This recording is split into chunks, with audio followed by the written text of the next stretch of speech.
ধন্যবাদ সকলকে। আমি এখন আজকের এই এগ্রিমেন্ট সাইনিং সেরিমনির অনুষ্ঠানের সভাপতি বাংলাদেশ মেডিকেল বিশ্ববিদ্যালয়ের মাননীয় উপাচার্য অধ্যাপক ডক্টর সোহানুল আলম স্যারকে অনলাইন টিকেটিং সিস্টেমের শুভ উদ্বোধন ঘোষণা করার জন্য বিনীত অনুরোধ জানাচ্ছি এবং শুভ উদ্বোধন ঘোষণা শেষে স্যারকে সভাপতির বক্তব্য দেওয়ার জন্য বিনীত অনুরোধ জানাচ্ছি।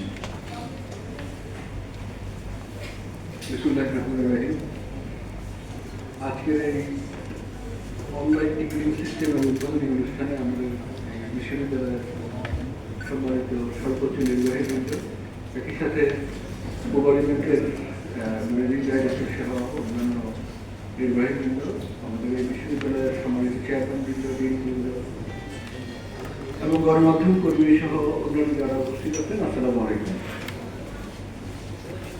আজকে যে কাজটি হচ্ছে এটা দেশের প্রয়োজন হচ্ছে। কারণ হচ্ছে যে কোনো দেশের স্বাস্থ্য ব্যবস্থা সবসময় জনগণ কেন্দ্রিক হয়। শিক্ষা ব্যবস্থা সেটাও সেই দেশের জনগণের প্রয়োজন কি তার সাথে মিলিয়ে সেই শিক্ষা ব্যবস্থা তৈরি হয়। গবেষণা সেটাও সে দেশের জনগণের প্রয়োজনের দিকেই গবেষণা করার প্রয়োজন। আমাদের বিশ্ববিদ্যালয় তৈরি হয়েছে দেশের জনগণের জন্য। আজকে যে আমরা কাজটা করছি এটা ইউনিভার্সিটির সাথে স্ট্যাটাসটা কি, এটাকে বলা হয় যে ইউনিভার্সিটি ইন্ডাস্ট্রি কোলাবোরেশন। এটা সারা পৃথিবীতে ইউনিভার্সিটিগুলি র্যাঙ্কিং এর একটা পয়েন্ট হচ্ছে ইউনিভার্সিটি ইন্ডাস্ট্রি কোলাবোরেশন। কালকে আমি বুয়েটে গিয়েছিলাম, ওদের এই র্যাঙ্কিং এর কাজ কিভাবে হয়। তো যে ফ্লোরটা গেলাম সেই ফ্লোরটা দেখলাম যে একটা ইন্ডাস্ট্রি স্পন্সর করেছে, সেটা লাগানো আছে। তো আমাদের এই বিশ্ববিদ্যালয় ইউনিভার্সিটি ইন্ডাস্ট্রি কোলাবোরেশনের আজকে প্রথম ইউনিভার্সিটির ইতিহাসে বলা যায় যে প্রথম ইউনিভার্সিটি ইন্ডাস্ট্রি কোলাবোরেশন, যেটা কুয়ালিফাইড এবং বাংলাদেশ মেডিকেল ইউনিভার্সিটির মধ্যে হলো, এবং এটা আমাদের র্যাঙ্কিং এখন আমরা কেন করলাম এটা, যেটা আমাদের প্রভিসি অ্যাডমিট বলেছেন যে আমরা একটা পাইলট প্রজেক্টের আওতায় আমাদের রোগীদের বহির্বিভাগের রোগীদের সন্তুষ্টি নিয়ে আমরা কাজ করলাম। আমরা দেখলাম যে আমাদের চিকিৎসার সেবায় এটা আমরা যা আশা করেছি তার থেকে বেশি, 92% পেশেন্ট বলেছে তারা সন্তুষ্ট। পরিচ্ছন্নতা যে আর একটু বেশি বলেছে, যেটাকে আমি আবার ভেরিফাই করার জন্য গতকালকে আমাদের জাস্ট একজন পরিচালক চলে গেলেন, আরেকজন পরিচালক আসলেন আমাদের এখানে, ওনাদেরকে আমি আবার ভেরিফাই করলাম যে এটা রিয়েলি কেমন। আমাদের নতুন যে আউটসোর্সিং এর কন্ট্রাক্ট হয়েছে, সেই কন্ট্রাক্টে শুধু ম্যানপাওয়ারের সাথে এই ইনফেকশন কন্ট্রোলের জন্য ডিসইনফেক্টেন্ট বা ক্লিনিং ম্যাটেরিয়ালস সেটাও আমাদের অন্তর্ভুক্ত ছিল, এবং এত পরিমাণ ক্লিনিং ম্যাটেরিয়ালস আসছে যে আমরা রাখার জায়গা পাচ্ছি না। তার মানে কাজও হয়েছে। তো আমাদের এই ডাটা কিন্তু আমরা আনবায়াস করার জন্য আমাদের স্টাফদের দিয়ে করি নাই, আমরা রেড ক্রিসেন্টের ভলান্টিয়ারদের দিয়ে করেছি। তো সেখানে যেটা আমরা বড় একটা সমস্যা দেখলাম যে আমাদের 40% পেশেন্ট ওয়েটিং টাইম নিয়ে আমাদের অনেকদিন থেকে আমরা ভাবছিলাম এই দেশের হেলথ সিস্টেমের ওয়েটিং টাইম একটা বড় ফ্যাক্টর, যেটা কারেক্ট হবে অনেক অংশে, এটাকে পরিশুদ্ধ করা যায়। ওয়েটিং টাইমটা কেন হচ্ছে, মানুষের যেই রোগীটা আমাকে দুপুর 1টায় দেখাবে সেও কিন্তু 7টার সময় সেখানে লাইনে হচ্ছে, তাদের যে 1টার সময় পাচ্ছে তার ওয়েটিং টাইম কিন্তু হয়ে যাচ্ছে 6 ঘন্টা, আর যে 8টায় সেও তো 8টায় আসতেছে। অনলাইন কিউ ম্যানেজমেন্ট, আপনি যে কোনো হসপিটালের এই কিউ ম্যানেজমেন্ট একটা ইম্পর্টেন্ট ইস্যু, ওয়েটিং টাইমটাকে ম্যানেজ করার জন্য এবং রোগীর স্যাটিসফ্যাকশনের জন্য। তো এই ওয়েটিং টাইমটা ম্যানেজ করতে পারলে আমরা আংশিকভাবে আমরা ম্যানেজ করছি, এখন পূর্ণাঙ্গভাবে আমরা যাব।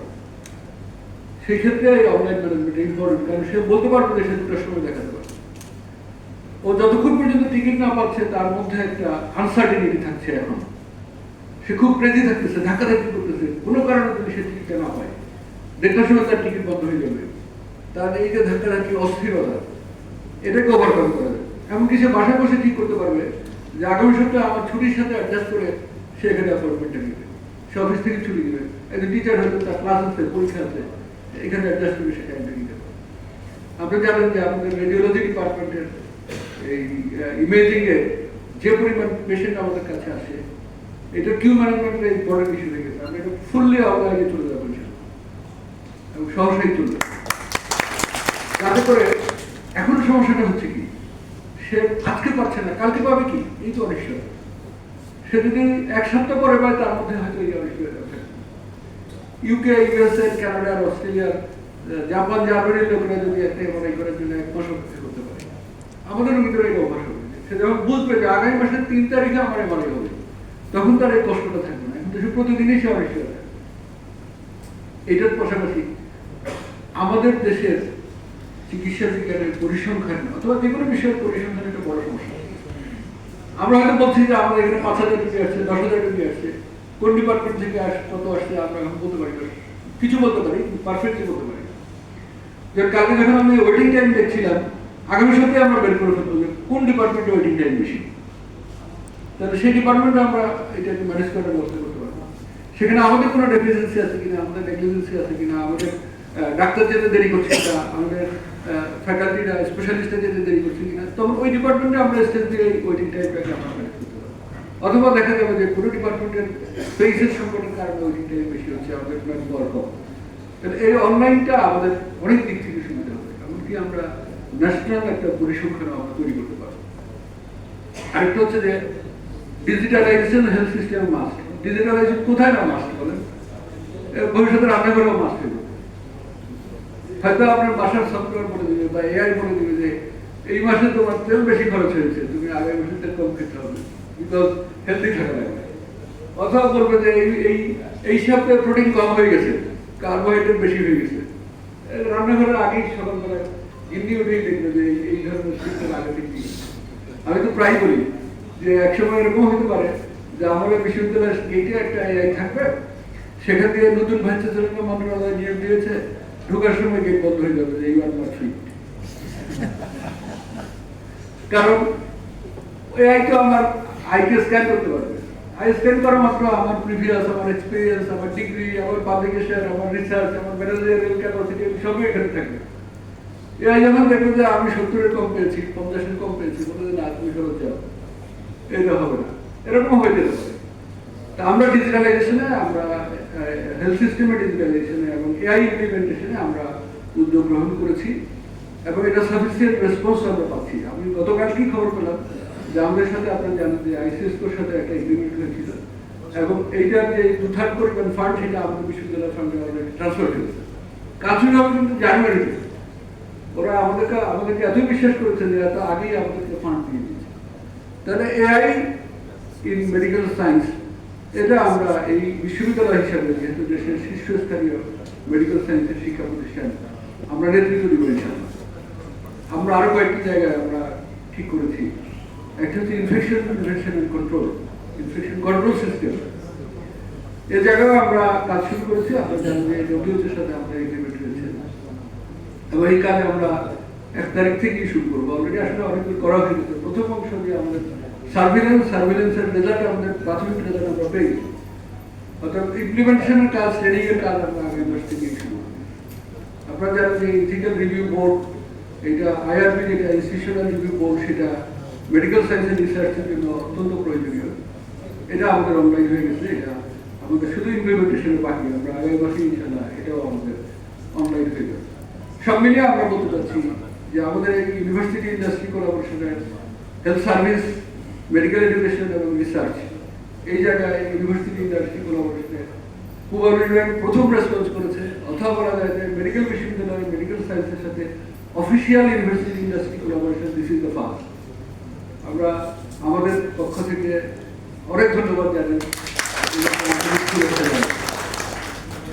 আপনারা জানেন যে আমাদের ল্যাবরেটরি সিস্টেম, এখানেও আমাদের প্রচুর হ্রাস।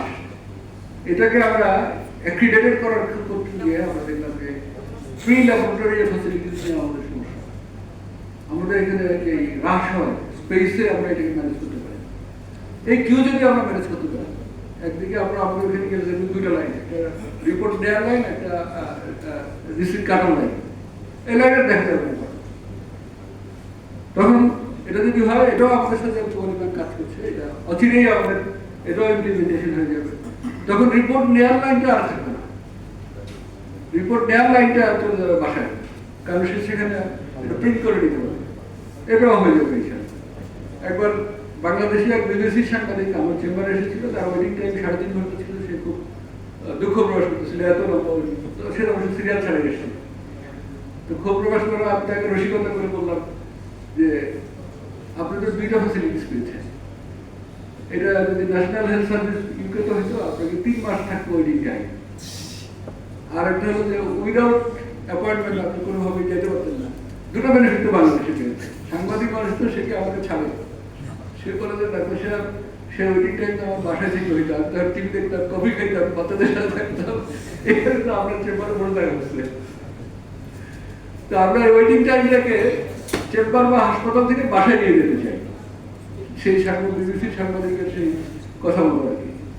তো আসলে এই রূপান্তরে আপনারা আমাদেরকে সহযোগিতা করেছেন, আমাদের এই বিশ্ববিদ্যালয়ের ফ্যাকাল্টি বৃন্দ সহযোগিতা করছেন। গণমাধ্যমের একটা সহযোগিতা আমাদের প্রয়োজন। প্রথমত, যে কোনো টেকনোলজি ইনিশিয়ালি অ্যাপ্লাই করতে গেলে কিছু সমস্যা তৈরি হয়। এই সমস্যাগুলোকে আমরা সবসময় অ্যাক্টিভ থাকবো, আমরা ইন সার্ভিলেন্স থাকবো, অন সার্ভিলেন্স থাকবো। সেই সমস্যাগুলোকে আমরা ইনস্ট্যান্ট হ্যান্ডেল করবো। কিছুটা হয়তো আমাদের সিস্টেম চেঞ্জ করা রাখতে পারে। আরেকটা হচ্ছে যে আমাদের দেশের মানুষ তো অ্যাপয়েন্টমেন্টের শিডিউল বা অ্যাপয়েন্টমেন্ট ছাড়া কোথাও রুগী দেখানো যাবে না, এটা অভ্যস্ত হয়নি।